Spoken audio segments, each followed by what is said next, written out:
ETF index mutual funds నేర్చుకుని stock market లో రాణించాలనుకుంటున్నారా? వెంటనే ఈ నెంబర్ కి కాల్ చేయండి. నమస్తే రమగారు. నమస్తే జయ. రమగారు, ధర్మ సందేహాల్లో భాగంగా దేవుని ప్రతిమలు అలానే ఫొటోస్ మనం తుడుచుకొని పూజ చేసుకునే ముందు తుడుచుకుంటాం కదా, దానికి ప్రత్యేకమైన రోజులు ఏమన్నా ఉంటాయా? ఈ రోజు తొడగొచ్చు, ఈ రోజు తుడుచుకోకూడదు, అట్లాంటి నియమాలు ఏమైనా ఉన్నాయంటారా? మీ విధానం అంటే మామూలుగా మంగళవారం శుక్రవారం కాకుండా దేవతా ప్రతిమలు తుడుచుకోవటం కానీ పులికాపు పెట్టడం, వాటిని తోమి పెట్టుకుంటాం, శుభ్రంగా పెట్టుకుంటాం కదా. నెలకు ఒక్కసారి చేసుకుంటే బాగుంటుంది ఎప్పుడైనా. కానీ మంగళ శుక్రవారాలు కాకుండా అమావాస్య కాకుండా చేసుకుంటే బాగుంటుంది. మామూలుగా మనం చేసుకునేది మామూలుగా ఫోటోలు అవి తుడవటం అంటే ఏం చేస్తాము, మొత్తం మందిరంలో ఉన్నవన్నీ తీసి బయట పెట్టి తుడిచి మందిరం ఒకసారి శుభ్రంగా తుడిచేసుకుని వీటిని కూడా తడిబట్టి పెట్టి తుడిచి మళ్ళీ బొట్టుగా పసుపు పెట్టి గంధం పసుపు బొట్టు పెడతాం, బొట్టు పెట్టి మళ్ళీ స్థాపిస్తాం, మళ్ళీ వెనక్కి పెట్టుకుంటాం. అవును కదా, ఒక గంటన్నర పడుతుంది కదా ఈ పని అంతా. బూజులు దులుపుకోటాలు ఇవన్నీ పడతాయి ఆ పనులు. నెలలో ఒక రోజు, నెలకు ఒక్కనాడు చేస్తే కొంచెం శుభ్రంగా కళకళలాడుతుంటే దుమ్ము పట్టిపోకుండా హారతి పొగలు, తర్వాత ఏమో ఈ అగరబత్తుల పొగలు అవి పట్టేసి బంకగా జిగురుగా అవుతుంది. నూనె కూడా అంత సరైన నూనె కాదనుకో, దీపారాధన పెడితే నూనె చూరిపోతుంటాయి, పొగ చూరిపోతుంటాయి. ప్రతి నెల వంటిల్లు బాగు చేసుకున్నట్టు, హాల్ బాగు చేసుకునేటట్లు ప్లాన్డ్గా చేస్తాను చూడు, అట్లా దేవతార్చనని కూడా బాగు చేసుకుంటే బాగుంటుంది. మామూలుగా ప్రతిమలు అవి ఉన్నాయనుకో, కొంతమంది దగ్గర ప్రతిమలు, వాళ్ళకి మనం చెప్పక్కర్లేదు. ప్రతిమలు ఉన్న ఇంట్లో ప్రతిమలు పెట్టుకునే అలవాటు ఉన్న వాళ్ళకి చక్కగా పులికాపు పెట్టడం, దాన్ని తిరుమంజనం అంటారు. తిరువంజన సేవ, తిరువంజనం చేయటం అంటే నేను తిరుమంజనం శుభ్రంగా తోమటం అనమాట. చింతపండు, కాస్త ఉప్పు లేదా పాత చింతకాయ పచ్చడి అవి వేసి, మా ఇంట్లో మా వాళ్ళు అయితే గడ్డి కాల్చి ఆ బూడిదవుతుంది కదా, దాంతో చింతపండు నీళ్లు అది కలిపి పులికాపు పెట్టేవాళ్ళు. పులికాపు పెట్టడం ఒక పద్ధతి. ఈ పులి కాపు అంటే పులుపు ప్లస్ ఈ కాల్చిన బూడిద, దాంతో పాటే చేసేవాళ్ళు అనమాట.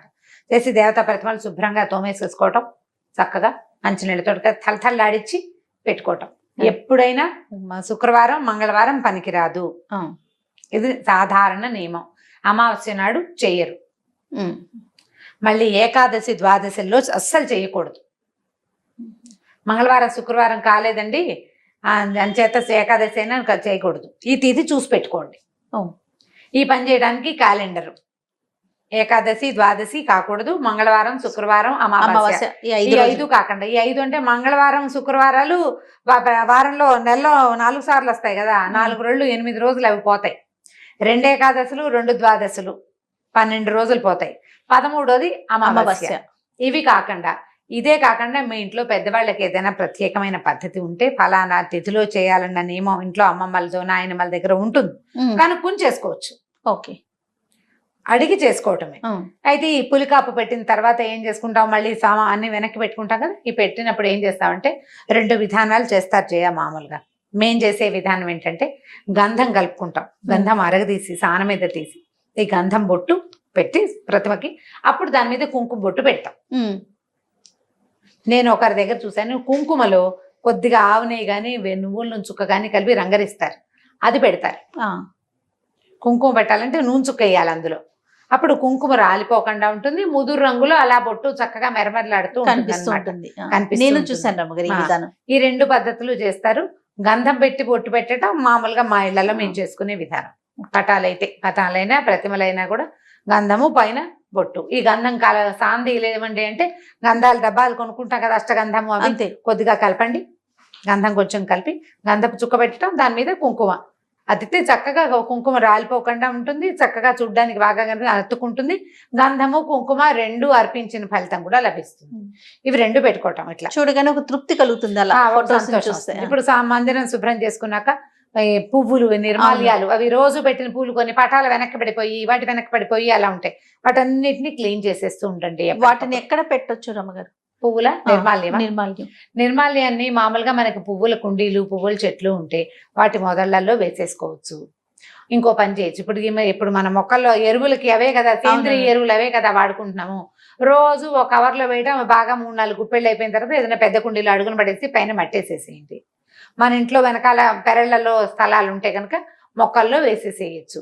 నిర్మాల్యం ఇన్ని పువ్వులతో పూజ చేసామనుకో, నిర్మాల్యం డిస్పోజ్ చేయలేకపోతాం. అవును, ఈ పువ్వు నిర్మాల్యం అంటే పూజా నిర్మాల్యం ఎలా ఉంటుందంటే, ఇవాళ పూజ చేస్తే రేపొద్దున తప్పకుండా నిర్మాల్యాన్ని తొలగించాలి.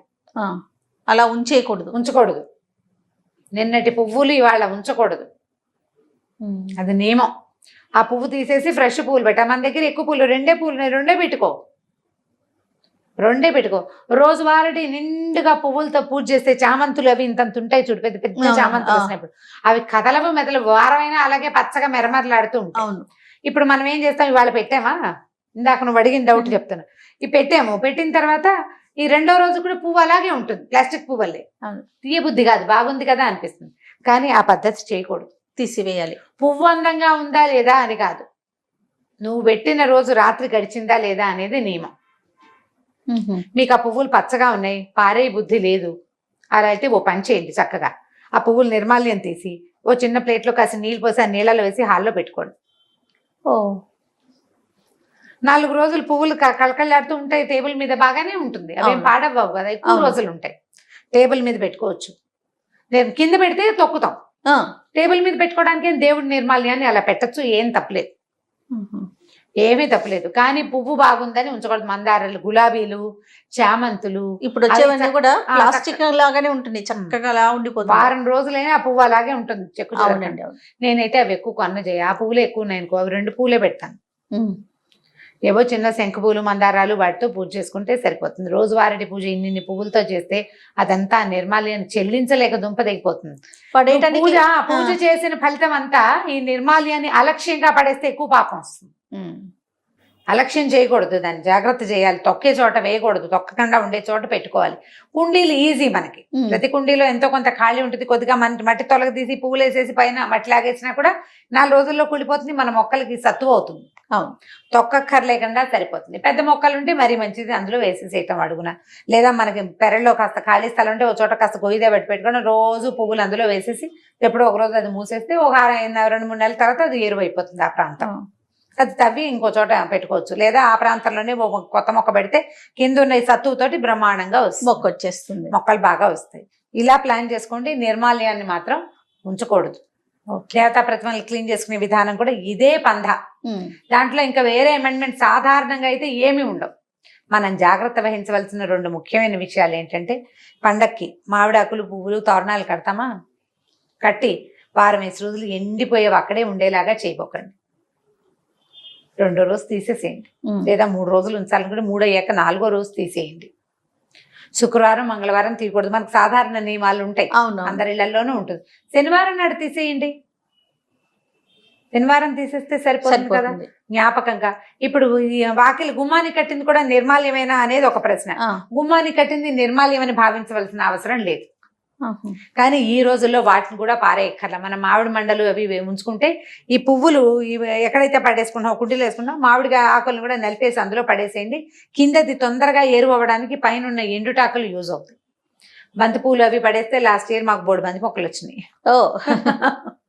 వాటంతా అవే మొలుచుకొచ్చేసినాయి అనమాట, మట్టి నుంచి వానలు బాగా పడ్డాక వస్తుంది. పువ్వులు పారేయక్కర్లా, వాటిని వాడేసుకోవచ్చు. మనం ఎలాగ కూర చెక్కులతోటి మనం ఎరువు చేసుకుంటున్నాం కదా, వీటితోటి కూడా చేసుకోవచ్చు. ఒకే ప్రాంతాల్లో ఉండవు, ఇవన్నీ కుండీల్లోనే ఉంటున్నాయి కాబట్టి ఈ పని చేయొచ్చు. ఇది చేయటం, ఈ దేవతార్చనతో పాటు గుమ్మానికి పసుపు రాయటం, బొట్టు పెట్టడం, అలాంటివి అలవాట్లు ఉంటాయి. వాకిట్లో ముగ్గేసుకోవటము, ఇవన్నీ కూడా ఏంటంటే మనకి మన ఇంటిని శుభ్రంగా ఉంచుకోవటం, మనకి వాతావరణంలో ఒక పవిత్రత కల్పించటం, మన బుద్ధికి సత్ప్రవర్తన నేర్పించటం, ఇది ప్రధానం. నియమం ఉండటం, నియమాలు తప్పకుండా తెల్లారు లేవగానే వాకిలు తుడిచేయాలి, తడిపెట్టేసేయాలి, లేకపోతే నీళ్ళు కడిగేసేయాలి, ముగ్గు పెట్టాలి. టైం ప్రకారం చేస్తాం కదా, దానికోసం తప్పకుండా మెలకు వచ్చేస్తుంది. అలవాటు చేసుకుంటే మంచిది. గుమ్మానికి పసుపు రాయటము, మామిడి మండలు పెట్టడం, ఇవన్నీ కూడా ఈ కరోనా రోజులు ఇప్పుడున్న నేపథ్యంలో కూడా మనకి లోపలికి జర్మ్స్ రాకుండా కుదురుతాయి. ఇప్పుడు గుమ్మానికి బొమ్మలే, మనం పువ్వులు ఏం చేసామనుకో డిజైన్, అప్పుడు ఎక్కడ రాస్తాం పసుపు?